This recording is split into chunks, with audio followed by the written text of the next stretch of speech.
Bom, pessoal, vamos para mais uma questão de física do Enem 2025. Dessa vez, uma questão bem simples sobre fenômenos ondulatórios. Vamos ao texto. A tirinha ilustra um processo físico em que uma onda sonora, produzida pela Mônica, causa a quebra das taças de cristal.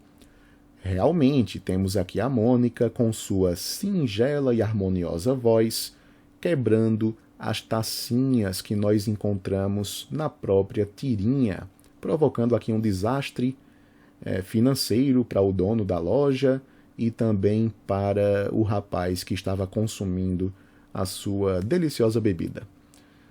O fenômeno ondulatório que provoca a quebra das taças só é possível em razão de uma característica da voz produzida pela Mônica naquele momento, que, diferentemente do que sugere a tirinha, não está relacionada à sua intensidade.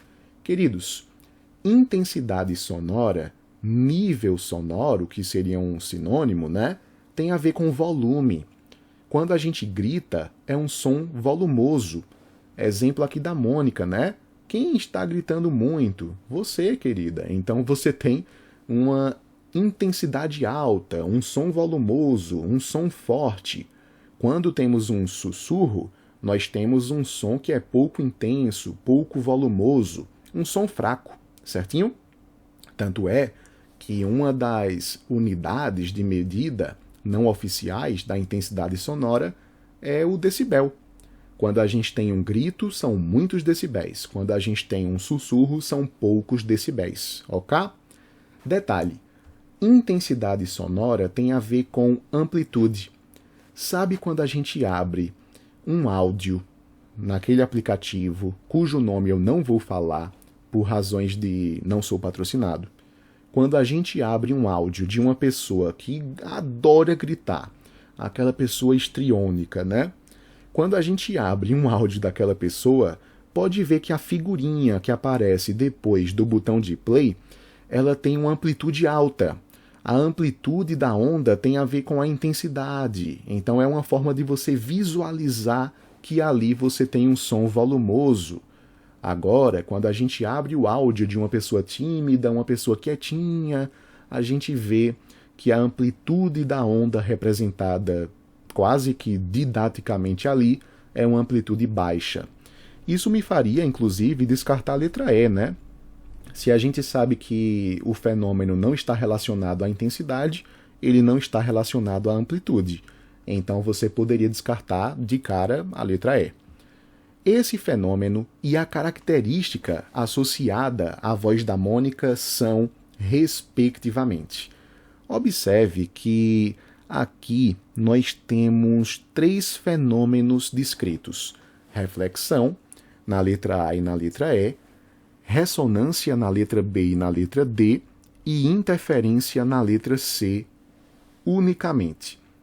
Primeiro, reflexão é um efeito que pode ser traduzido como bate e volta. Quando a gente pensa na luz, por exemplo, a luz incide num espelho e retorna, reflete ao meio de origem, efeito bate e volta. Quando a gente grita para o fundo de uma caverna, o nosso som é refletido pelo fundo da caverna e nós escutamos uma repetição da nossa voz. É o eco, que é um fenômeno de reflexão sonora, efeito bate e volta. O som vai e volta, ok? Veja que nossa resposta não pode ser reflexão pelo seguinte: reflexão faria com que as taças não absorvessem alguma coisa da voz da Mônica. Esse alguma coisa eu vou explicar o que é já já. Mas, não havendo absorção de energia, absorção de onda sonora, a gente não teria como quebrar essas tacinhas. A reflexão, então, não é o caminho para essa questão. A gente poderia descartar a letra A e a gente poderia descartar a letra E, que a gente já havia feito por conta dessa palavrinha amplitude. Inclusive, a ideia de amplitude poderia fazer com que a letra C fosse cancelada também. É que a interferência tem a ver com mudança de amplitude, mas deve ser uma mudança de amplitude entre duas ondas.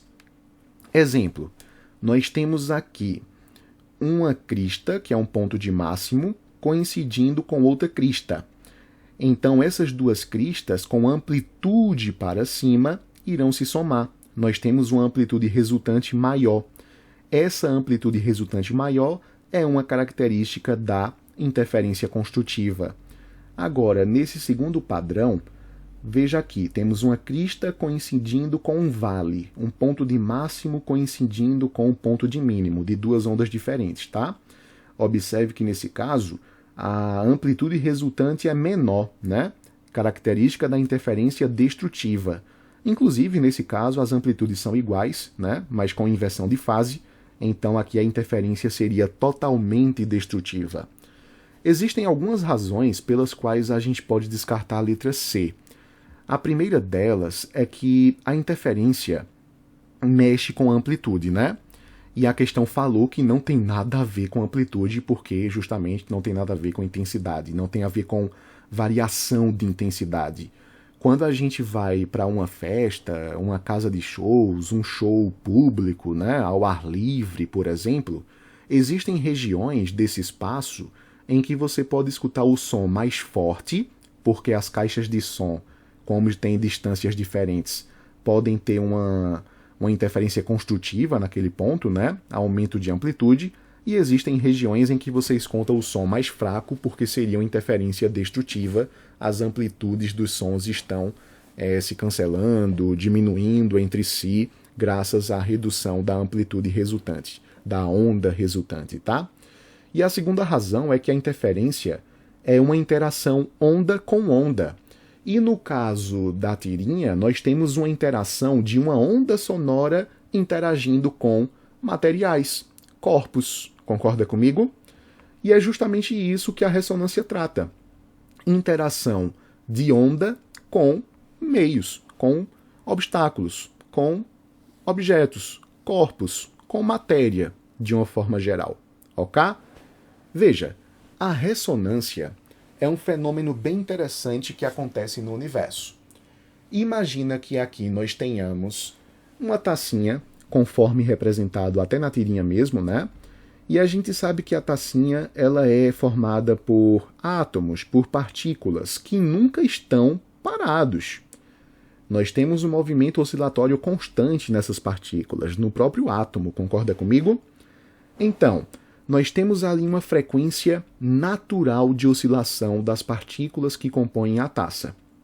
O interessante é que, caso uma frequência externa se iguale com essa frequência natural, por exemplo, a voz de uma pessoa se iguale em frequência com a frequência natural daquele material, nós teremos uma máxima absorção de energia. Essa máxima absorção de energia vai fazer com que as partículas oscilem cada vez mais, aumentando a amplitude de oscilação e não a amplitude da onda, tá?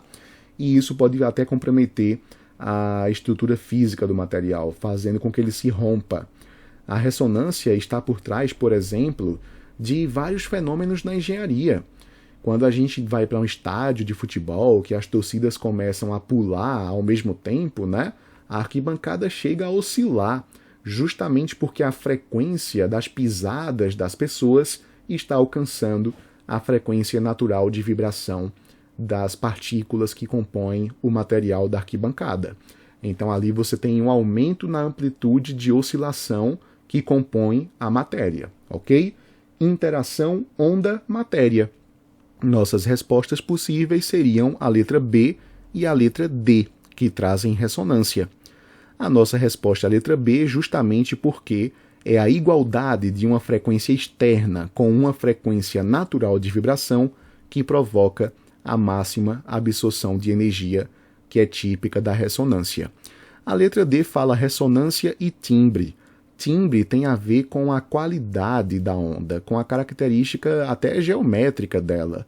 É o que permite diferenciar a nota dó de um piano e a nota dó de um trombone. É a característica, né? Então, realmente, a nossa resposta é a letra B de bronquite. Meus queridos, até a próxima questão.